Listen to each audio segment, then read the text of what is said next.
Hi friends, welcome back to the Southern Homestead. If you're new here, my name is Tammy, and my husband Michael and I have been homesteading here on this property for about the last 20 years. And we are empty nesters now. We raised 3 boys and they're all off on their own. So today I'm going to be spending a little bit of time in the kitchen, and Michael is actually headed to the woods to do a little deer hunting. He's been under the weather for the last few weeks and he's finally feeling well enough to venture out. It's a little chilly out there today. We'll check in with him shortly. What God has provided, oh, it's a beautiful thing on this ground we tread at the Bala Chitto Homestead, the Bala Chitto Homestead. Hey, Happy New Year.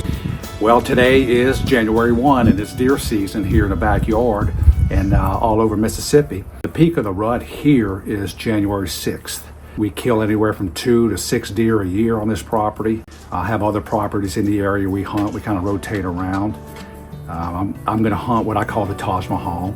It does require a deer rifle. It's a long distance shot. Most of this land is on a creek, and I use a Marlin 30-30 or 45-70, the old-fashioned lever action, which I love. But in this case, where I'm going to hunt today, it requires a deer rifle. I use a 270 with a Nikon scope. A very deadly weapon.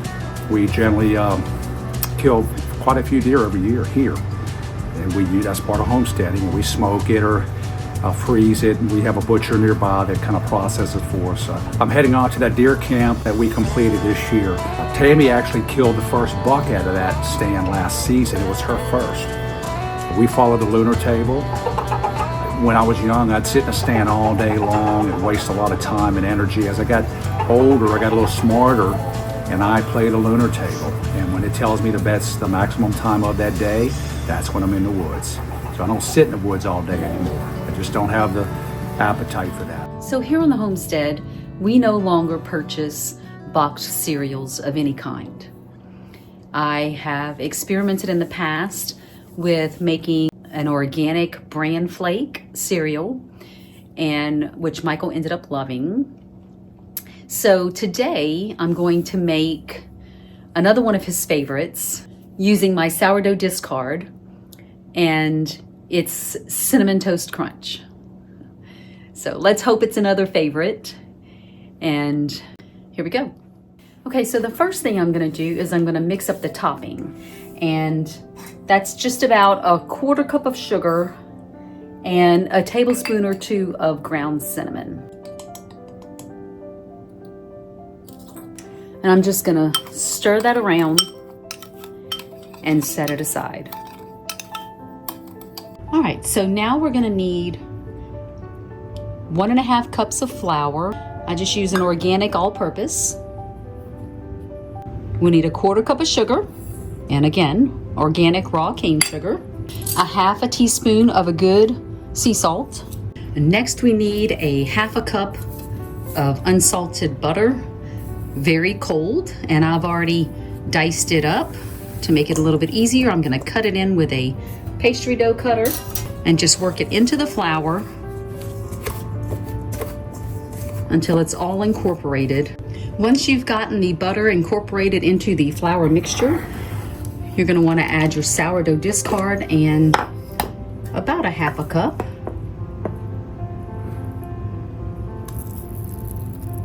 And we're gonna do a 1/2 teaspoon of vanilla extract. And of course, I'm gonna use my homemade vanilla extract. If you've never made your own vanilla extract, you really should try. It's so easy and so much better than store-bought, and it's much more economical. If you haven't seen that video where I make my own vanilla extract, I'll link it above for you so you can give that a look. Okay, we're just gonna mix this all together until it forms the dough ball.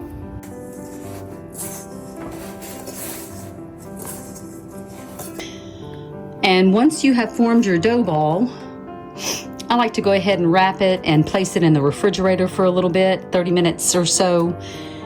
Since you've been working with it with your hands, the butter tends to warm up, And to make it easier to roll out, I'm gonna chill it again.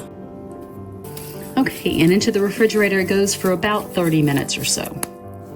So my dough is finished chilling in the refrigerator, and now I'm gonna divide it in half and roll it out on some parchment paper.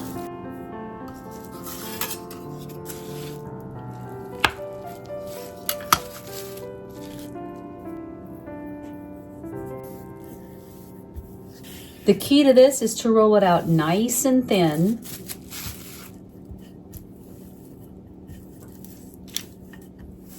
And it's a very sticky dough.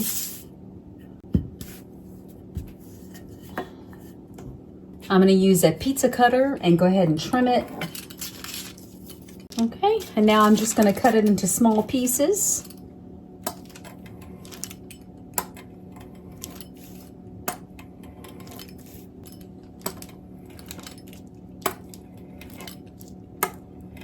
So the next thing I'm going to do is I've got a 1/4 cup of melted butter, and I'm going to gently brush the tops of this with the melted butter and then sprinkle the cinnamon sugar mixture over the tops. Once you've coated the tops with the melted butter and the cinnamon sugar, it's time to bake. So we're going to put it in the oven at 350 for about 20 minutes. Just kind of keeping an eye on it so it doesn't get too dark. And that's it. So once the Cinnamon Toast Crunch comes out of the oven, transfer it still on the parchment to a wire rack for it to cool completely. And then I put it in a glass jar. And there you have it. Cinnamon Toast Crunch, a healthier version than what you buy in the store, made from sourdough discard. Easy peasy. So my sprouts are finally ready. And they've been here in the breakfast area window for the last couple of days. I moved them here on day 3. I have been rinsing them 2 to 3 times a day, draining all the water and placing them on a plate. And today they're ready, and I'm going to show you the final steps to preparing your sprouts to be eaten. So we actually want to put these in a bowl, fill it with water, and then submerge them, and all of the seed pods will rise to the top. I don't know if you can see, but they're already risen. Most of them have already risen to the top here. Let's see if I can scoop some out for you. And here they are. We want to be able to skim those off or strain them off, then drain all of the water, and then we're going to lay them out on a cotton cloth to air dry before we store them in glass jars in the refrigerator. And there you have it. Alfalfa and broccoli seed sprouts. And this time of year, it's very important to make sure you're getting your greens into your diet.